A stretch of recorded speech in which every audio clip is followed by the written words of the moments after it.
মেলার মাঠস্থিত ছাত্র যুব ভবনের সামনে থেকে এসএফআই এবং টিএসইউ এর যৌথ উদ্যোগে এক প্রতিবাদ মিছিল সংগঠিত করা হয়। সম্প্রতি সিবিএসই পরিচালিত পরীক্ষার ফলাফলে বিদ্যাজ্যোতি স্কুলগুলির হতাশাজনক ফলাফলের স্পষ্টীকরণ রাজ্য সরকারের নিকট দাবি করে এই মিছিলের নেতৃত্বে ছিলেন এসএফআই রাজ্য সম্পাদক সন্দীপন দেব, টিএসইউ কেন্দ্রীয় কমিটির সাধারণ সম্পাদক সুজিত ত্রিপুরা সহ অন্যান্যরা।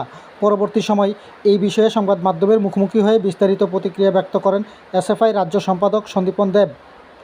বিদ্যাজ্যোতি স্কুলের ছাত্রছাত্রীদের উপর একটা অবর্ণনীয় দুর্দশা নেমে এসছে।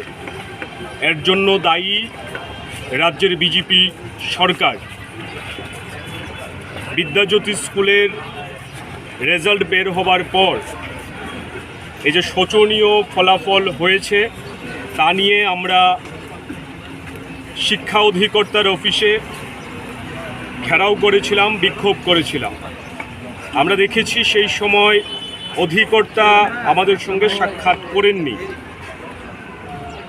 পরবর্তীতে অন্যান্য আধিকারিকরা আমাদের সঙ্গে সাক্ষাতে মিলিত হন। আমরা দাবি করেছিলাম যে রাজ্য সরকারের তরফে বিদ্যাজ্যোতি স্কুলের এই শোচনীয় ফলাফল এবং এই মিশন যে ব্যর্থ সেই সম্পর্কে স্পষ্টীকরণ চাই, কিন্তু দপ্তরের তরফে এখনও স্পষ্টীকরণ দেওয়া হয়নি। আপনারা সাংবাদিক বন্ধুরা বিভিন্ন সময় রাজ্যের মুখ্যমন্ত্রী থেকে শুরু করে অন্যদের সঙ্গে কথা বলার চেষ্টা করেছেন এবং সেখানে উনি বলেছেন, কিন্তু সরকারের তরফ থেকে কোনো বক্তব্য আমরা শুনতে পাচ্ছি না। আজকে আমরা ফের একবার রাস্তায় নামছি। আমরা দাবি করছি সরকারকে স্পষ্টীকরণ দিতে হবে।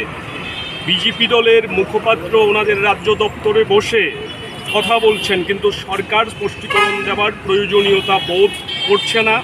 এটাই হচ্ছে ত্রিপুরা রাজ্যের এখন সময়ে নির্মম ট্র্যাজেডি।